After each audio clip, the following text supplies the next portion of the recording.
2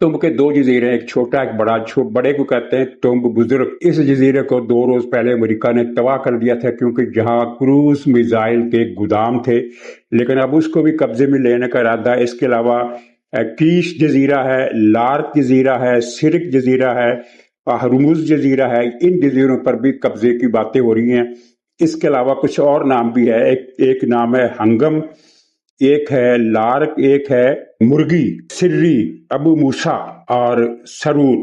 یہ مزید جزیرے ہیں، ان میں سے بھی کسی نہ کسی جزیرے پر قبضہ ہو سکتا ہے۔ کل ملا کر وہ 5 یا 6 جزیروں پر قبضہ کرنا چاہتا ہے، اور یہ ایک اندازہ ہے نقشے کو دیکھ کر کہ وہ 20 میں ناکے لگائے گا ان جزیروں پر، تاکہ ایرانی ساحل کی طرف سے خلیج فارس کی جو سمندری ٹریفک ہے اس کو ہٹ نہ کیا جا سکے۔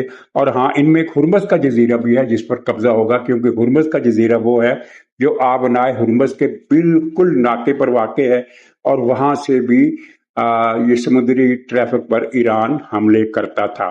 اچھا، دوسرا، صدر ٹرمپ نے یہ بھی کہا ہے کہ اگر ایک ہفتے کے اندر اب ایک ہفتے کو ان کے اس اعلان کو 3 دن ہو چکے ہیں کہ ایک ہفتے کے اندر ایران نے مذاکرات کی میز پر واپسی کا رستہ اختیار نہ کیا تو ہم ایران کے انفراسٹرکچر کو، یہ جو پانی کا انفراسٹرکچر ہے اور جو توانائی کا یعنی بجلی کا انفراسٹرکچر ہے، اس سے ہم تباہ کر دیں گے۔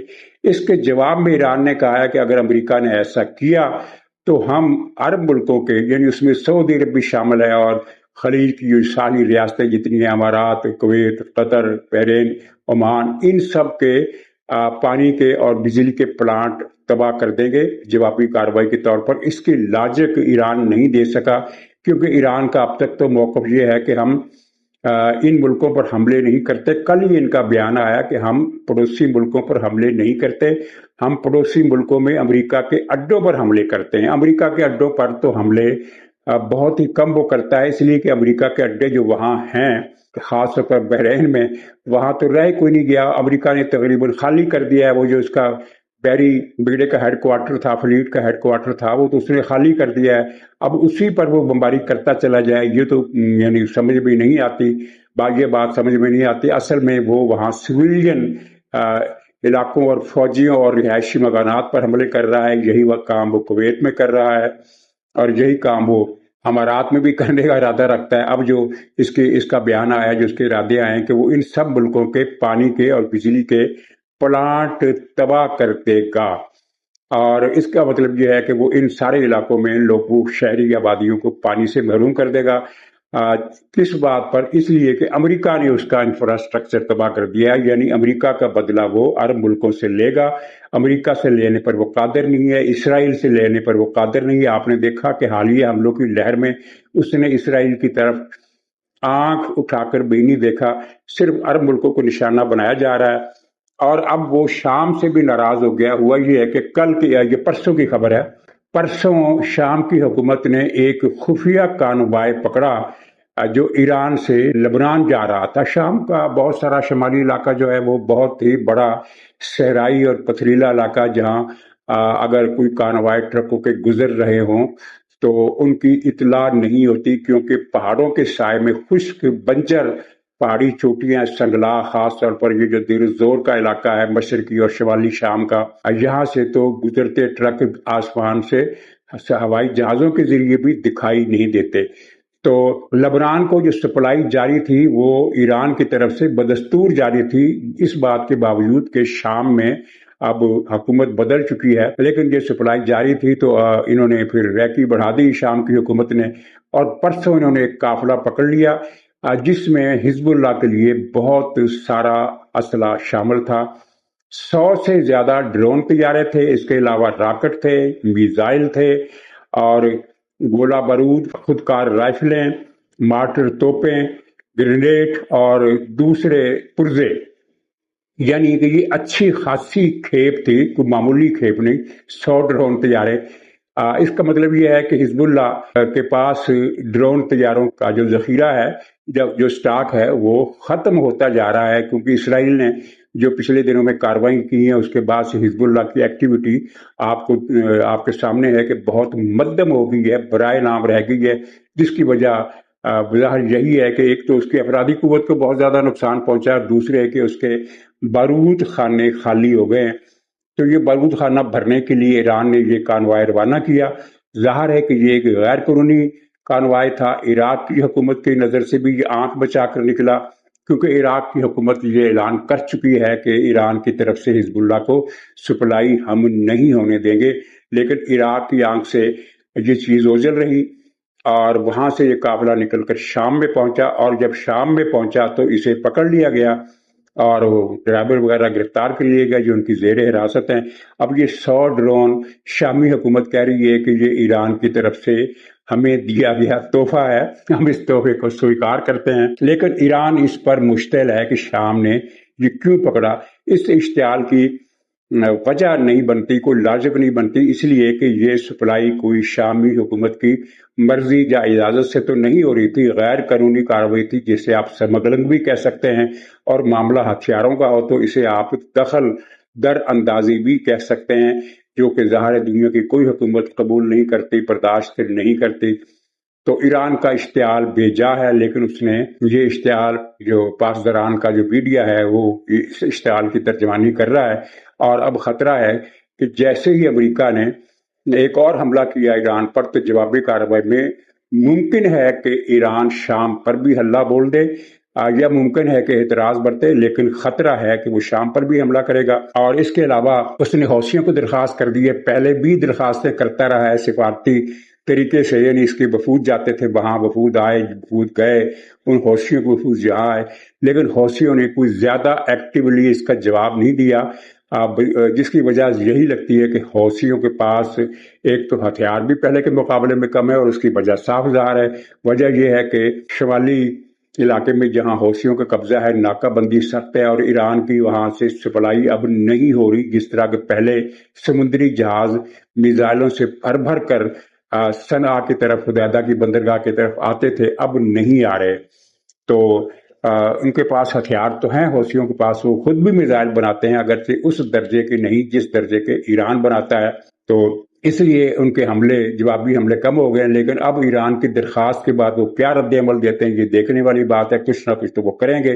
وہ کیا کریں گے؟ وہ بحیرہ احمر سے گزرنے والے جہازوں پر راکٹ ماریں گے، یا ان پر وہ سپیڈ بوٹس ہوتی ہیں ان کے ذریعے حملہ کریں گے۔ ایران کا ٹارگٹ ہے کہ باب المندب کو بند کر دیا جائے۔ باب المندب کو بند یہ حوثی اس لیے نہیں کر سکتے کہ حوثی باب المندب سے کم بھی 100 کلومیٹر اوپر کی طرف بیٹھے ہیں، اور 100 کلومیٹر کے فاصلے سے آ کر وہ باب المندب پر قبضہ نہیں کر سکتے، جس طرح ہرمز کے ساحل پر ایران کا قبضہ ہے۔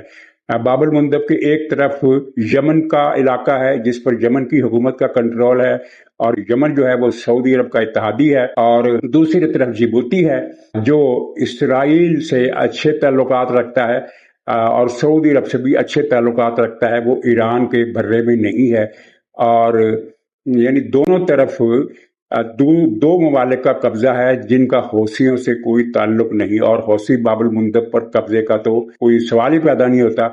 باب المندب سے 100 کلومیٹر اوپر یہ آنے جانے والے جہازوں پر حملے ضرور کر سکتے ہیں، اور جب حملے ہوتے ہیں تو بحیرہ احمر کی ٹریفک میں کمی آ جاتی ہے، اس میں کوئی شک نہیں۔ اب یہ دیکھیے کہ اگلے چند دنوں میں کیا ہوتا ہے۔ اور یہاں ایک اور بات اور بھی کی جا رہی ہے کہ اگر باب المندب بند ہو گیا تو سعودی عرب کا گھیراؤ ہو جائے گا، محاصرہ ہو جائے گا، وہ چاروں طرف سے بلاک ہو جائے گا۔ ظاہر ہے ایسا دعویٰ کرنے والوں نے صورت حالات سے اپنی ناواقفیت کا ثبوت دیا ہے، اس لیے کہ سعودی عرب کا افریقہ اور یورپ اور مغربی دنیا سے، امریکہ سے جو رابطہ ہے وہ نہر سویز کے ذریعے ہے، جو بحیرہ احمر کے شمال میں ہے۔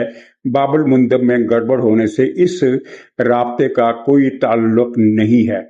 اور دوسرا یہ کہ جزیرہ نما عرب کا جنوبی ساحل سینکڑوں میل تک یہ یمن کے پاس ہے، اور یمن پر سعودی کنٹرول ہے، یا سعودی اتحاد کے حوالے سے سعودی عرب کا اثر رسوخ ہے، تو وہ سمندر بھی سعودی عرب کے لیے کھلا رہے گا۔ اور سعودی عرب کی ناکہ بندی جو کی ہے وہ صرف آبنا ہرمز کے ذریعے سے ہی کی جا سکتی ہے، اور کسی ذریعے سے سعودی عرب کی ناکہ بندی نہیں کی جا سکتی۔ اور ہرمز کا جو میرا اندازہ ہے وہ یہ ہے کہ اب یہ شاید 1 مہینے کا کھیل ہے کہ ہرمز ایران کے کنٹرول سے نکل جائے گا، ہر صورت نکل جائے گا۔ ہرمز پر ایران کا کنٹرول دنیا کے کسی ایک بھی ملک کو قبول نہیں ہے۔ یعنی ایران کا یہ خیال تھا کہ سلطنت عمان اس قبضے میں اس کا ساتھ دے گی، تو لیکن سلطنت عمان تو اس بارے میں اس کے خلاف ہے۔ چین بھی خلاف ہے۔ چین نے پرسوں ہی بیان جاری کیا ہے کہ آبنا ہرمز کو ایران بھی کچھ نہ کہے، امریکہ بھی کچھ نہ کہے، وہ ایران کے ساتھ نہیں ہے۔ یعنی دنیا کے لگ بھگ 200 ممالک میں سے ایک بھی ملک ہرمز پر ایران کے دعوے کو درست نہیں مانتا، اور اوپر سے یہ اتحادی فورسز، تو ہرمز ایران کے کنٹرول سے نکل رہا ہے، اور یہ 1 مہینے کے اندر اندر یہاں ایران کا کنٹرول نہیں رہے گا۔ اچھا، اس سارے پس منظر میں ایران کے اسپیکر قالی باف کا ایک بہت ہی اہم بیان آیا ہے۔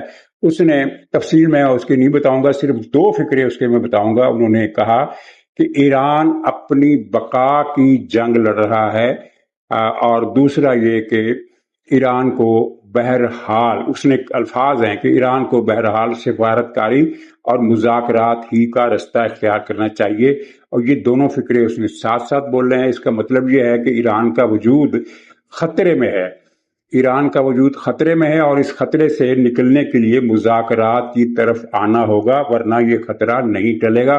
قالی باف کا یہ مشورہ اس سمندر پار ایرانیوں کے لیے نہیں ہے، یہ ایران کی مقتدر پاسداران اور مولوی پارٹی کے لیے ہے جو جنگ کرنے پر تلی ہوئی ہے۔ اس بارے میں بھی بہت سی رپورٹیں اب آ رہی ہیں۔ ایک سروے بھی آیا ہے کہ کتنے لوگ ایران کے حامی ہیں، اس کی ایران کی حکومت کے حامی، اور کتنے لوگ پاسداران کے حامی ہیں۔ اس پر ہم کل بات کریں گے۔ تو یہ خلاصہ ہے ایران کی صورتحال کا۔ باقی ایران کی امریکہ کی طرف سے حملے جاری ہیں اور پوری شدت کے ساتھ جاری ہیں۔ جواب میں ایران کی کارروائیاں انہی گنے چنے امریکی اڈوں تک محدود ہیں، جن میں سے کچھ تو پہلے ہی خالی ہو چکے ہیں اور کچھ بہت زیادہ محفوظ ہیں۔ مثلا اردن کا اڈا، جس کے بارے میں ہر بار یہ دعویٰ آتا ہے کہ ایران نے اڑا دیا، حالانکہ وہاں امریکہ کا ڈیفنس شیلڈ بہت مضبوط ہے، اور آج تک کسی بھی ایرانی حملے میں اس اڈے پر کوئی ایرانی میزائل گرنے میں کامیاب نہیں ہو سکا۔ تھوڑا سا ذکر مولانا فضل الرحمان صاحب کا، ان کے تقریر بہت سخت تھی، وہ فوج پر بھی حملہ آور ہوئے۔ انہوں نے کہا کہ یہ تنخواہ لے کر شہید ہوتے ہیں تو ہم پر کیا احسان کرتے ہیں، اور پارلیمنٹ جعلی ہے، اور یہ عسکری قیادت ہے، یہ امریکہ کے غلام ہے۔ امریکہ کے غلام صحیح معنوں میں تو پرویز مشرف تھا، جس کو امریکہ نے پوڈل کا خطاب دے رکھا تھا۔ تو اس کے پارلیمنٹ میں مولانا فضل الرحمان صاحب بیٹھے تھے، لیکن اس پارلیمنٹ کو وہ جعلی قرار دے رہے ہیں۔ تو خیر، یہ ساری چیزیں سامنے آ چکی ہیں۔ اب مقتدر حلقے ناراض ہیں، اور اس حد تک ناراض ہیں کہ وہاں سے تعلق رکھنے والے جو لوگ ہیں، ان کے بیانات سے، ان کی خبروں سے، وہ جو گفتگو کرتے ہیں پرائیویٹلی، ان سے یہ پتہ چلتا ہے کہ وہ حلقے بہت زیادہ ناراض ہیں، اور وہ کہتے ہیں کہ مولانا کو معافی اب نہیں ملے گی، یا کم سے کم ایک لمبی مدت کے لیے معافی نہیں ملے گی۔ لیکن معافی نہ ملنے کا مطلب کیا ہے؟ اگر تم معافی نہ ملنے کا مطلب یہ ہے کہ انہیں گرفتار کر لیا جائے گا، تو میرا خیال ہے ایسا نہیں ہوگا، کیونکہ اس سے مولانا کو فائدہ ہی ہوگا، نقصان نہیں ہوگا۔ اور دوسری بات یہ ہے کہ مولانا کی جو افرادی قوت ہے وہ بڑی تیز ہے، اگرچہ وہ تشدد کی سیاست نہیں کرتی۔ JUI کبھی ایسا نہیں سنا گا کہ JUI کے لوگوں نے سڑکیں توڑی ہوں، جلوس نکالے ہوں اور لوگوں کو مارا پیٹا ہو۔ کئی ان کے لاکھوں کے جلسے بھی ہوئے ہیں، لیکن کوئی توڑ پھوڑ نہیں ہوئی۔ تشدد پر یہ یقین نہیں رکھتے، اور یہ تربیت کا اثر ہے جو ان میں بھی تھی اور نیشنل عوامی پارٹی میں بھی تھی، جس کا جو بدلا ہوا روپ ہے عوامی نیشنل پارٹی کی صورت میں دیکھتے ہیں۔ تو یہ دونوں پارٹیاں عدم تشدد پر کی سیاست کرتی ہیں، لیکن اگر جان دینے کی نوبت آئے گی تو یہ لوگ جو ہیں خاصے جذباتی ہیں، یعنی یہ سامنے ڈٹ جائیں گے، تو یہ ایک خطرناک صورتحال پیدا ہوگی۔ میرا خیال ہے کہ دوسری قسم کی کارروائیاں ہوں گی، کہ مطلب کہ ان کے لوگوں کو مختلف معاملات سے لا تعلق کیا جائے گا، بے اثر کیا جائے گا، پروپیگنڈا کیا جائے گا، تو اس طرح کی کارروائیاں رہیں گی۔ لیکن میرا خیال ہے کہ مولانا کو بھی اپنے رویے پر نظر ثانی کرنی چاہیے۔ وہ بالکل کریں، فوج کی سیاسی مخالفت کریں، سخت الفاظ میں کریں، لیکن وہ جو اس طرح کی باتیں کرتے ہیں کہ فوج کے جوان اگر شہید ہوتے ہیں تو وہ اسی بات کے تو پیسے لیتے ہیں، ہم پر احسان کاہے کا کرتے ہیں، تو یہ بات جو ہے یہ دنیا میں کسی شخص نے آج تک نہیں کی۔ ان کو بھی سوچنا چاہیے اور حکومت کو بھی سوچنا چاہیے. ظاہر اسٹیبلشمنٹ سے غلطیاں ہوئی ہیں 2024 کے الیکشن میں. ایک غلطی انہوں نے کی کہ پی ٹی آئی کو خوش رکھنے کے لیے کہ وہ باقی ملک میں مسئلہ پیدا نہ کرے، پختونخوا کی حکومت پر قناعت کرے، وہاں ان کو پروپورشن سے ان کے ووٹوں سے زیادہ سیٹیں دے گی اور جے یو آئی سے سیٹیں چھین لی گئی، یہ خیال کر کے کہ ایک تو پی ٹی آئی کی اپیزمنٹ ہو جائے گی اور دوسرے کہ مولانا جو ایک فس کریٹ کر دیتے ہیں سیاست میں اس سے نجات ملے گی. حالانکہ سیٹیں کم ہونے سے اسٹریٹ پاور کم نہیں ہوتی. اور دوسری غلطی اسٹیبلشمنٹ کی یہ تھی کہ نواز شریف صاحب جو 3 مرتبہ کے تجربہ کار وزیر اعظم ہیں، انہیں بہت ساری بری اور بلی باتوں کی پہچان ہو چکی ہے، ان کی اسیسمنٹ بڑی صحیح ہوتی ہے. ان کو وزیر اعظم بننے سے اسٹیبلشمنٹ نے روکا اور یہ طے کر لیا گیا تھا کچھ بھی ہو نواز شریف صاحب کو وزیر اعظم نہیں بننے دینا، شہباز کو بنانا ہے. تو اب انہوں نے شہباز شریف کو بھگت لیا نا کہ شہباز شریف وزیر اعظم آئے تو پاکستان کی تاریخ میں پہلی مرتبہ یہ ہوا کہ ڈیفنس بجٹ دینے کے لیے حکومت کے پاس پیسے نہیں تھے. بھی پیسے کہاں گئے، کون کھا گیا؟ اب آسن اقبال کی وزارت کے حوالے سے اس طرح کی خبریں چل رہی ہیں کہ 75 ارب روپے غائب ہو گئے. 75 ارب کوئی معمولی رقم ہے، 75 ارب روپے غائب ہو گئے، یہ خبریں آ رہی ہیں.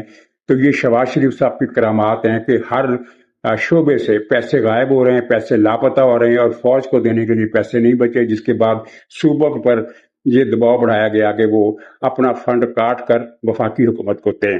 ایک دلچسپ تقریر مریم نواز صاحبہ کی ہوئی. انہوں نے کہا کہ ہم طلبہ کو 1 لاکھ بائکس مفت بائک دیں گے اور یہ بڑی خوشخبری کی بات ہے. اور اس کے فوراً بعد انہوں نے مفت کی وضاحت کی کہ ہر مہینے اتنی قسط دینی پڑے گی. تو قسطوں پر ادائیگی کو وہ مفت کہتی ہیں. تو یہ ایک ڈکشنری میں، سیاسی ڈکشنری میں ایک لفظ کے معنی بدل دیے. اور اس سے بھی دلچسپ بات انہوں نے کی کہ آزاد کشمیر کے عوام مسلم لیگ نون کو ووٹ دیں، کیونکہ میں چاہتی ہوں کہ جیسے کام پنجاب میں ہو رہے ہیں ویسے ہی کام آزاد کشمیر میں بھی ہو. تو پنجاب میں کیا کام ہو رہے ہیں جو آزاد کشمیر میں بھی وہ دیکھنا چاہتی ہے. اس کا مطلب یہ ہے کہ مریم نواز صاحبہ یہ چاہتی ہیں کہ آزاد کشمیر کے ہسپتالوں کا کھاتہ بھی صاف کر دیا جائے، وہاں کے ہسپتال بھی برباد ہو جائے جس طرح پنجاب کے ہسپتال برباد کیے ہیں. وہ میاں والی کا لطیفہ آپ نے سن لیا نا کہ 400 بستر کے ہسپتال کا انضمام کر دیا گیا ایک چھوٹے چائلڈ کیئر ہسپتال میں. نتیجہ یہ نکلا کہ دونوں ہسپتال برباد ہو گئے. یا مریم یہ چاہتی ہیں کہ وہاں کے اسکول بھی آؤٹ سورس کر دیا جائے. آزاد کشمیر کے ہائی اسکول اور اسکول بہت معیاری ہیں، تو مریم صاحبہ چاہتی ہیں کہ وہ بھی بند ہو جائیں. اور مریم صاحبہ چاہتی ہیں کہ وہاں بھی 15 ہزار کے 12 ہزار کے استاد رکھے جائیں. وہاں بھی زراعت، ویسے زراعت تو آزاد کشمیر میں زیادہ نہیں ہے لیکن جتنی ہے وہ بھی ختم ہو جائے جس طرح انہیں پنجاب کی زراعت ختم کر دی ہے. اور وہاں بھی لوگوں کے گھر گرائے جائیں، ان کی دکانیں گرائی جائیں، ان کی مارکیٹیں گرائی جائیں. بےروزگاری، آزاد کشمیر میں روزگار کی شرح پاکستان میں سب سے زیادہ ہے، بلکہ وہاں تو کوئی بےروزگار ہے ہی نہیں. غریب لوگ ضرور ہیں وہاں، بےروزگار کوئی نہیں ہے. تو اب مریم صاحبہ چاہتے ہیں کہ جس طرح آدھا پنجاب بےروزگار انہوں نے کر دیا ہے تو آزاد کشمیر کو بھی بے روزگار کرنا چاہتی ہیں. تو بہرحال مریم نواز صاحب کا یہ ارادے ہیں اور میرا خیال ہے کہ اس تقریر کے بعد آزاد کشمیر میں مسلم لیگ کا سکوپ ختم ہو جائے گا، کیونکہ آزاد کشمیر کے لوگ ڈر جائیں گے کہ یہاں بھی وہی کچھ ہونے والا ہے جو انہوں نے پنجاب میں کیا ہے. تو جس طرح گلگت میں نواز شریف صاحب کی تقریر ایک غلط انداز میں غلط جگہ پر انہوں نے تقریر کی اور اس کا نتیجہ یہ نکلا، کہا جا رہا ہے کہ 2 سیٹیں مسلم لیگ جیتی ہوئی تھی جو ہار گئی اس تقریر کے بعد. تو اب خیر سے آزاد کشمیر سے بھی مریم نے مسلم لیگ نون کا پتہ صاف کر دیا ایسا لگ رہا ہے. ناظرین اجازت دیجیے، انشاءاللہ اگلے ولاگ میں پھر ملاقات ہوگی. تب تک کے لیے خدا حافظ.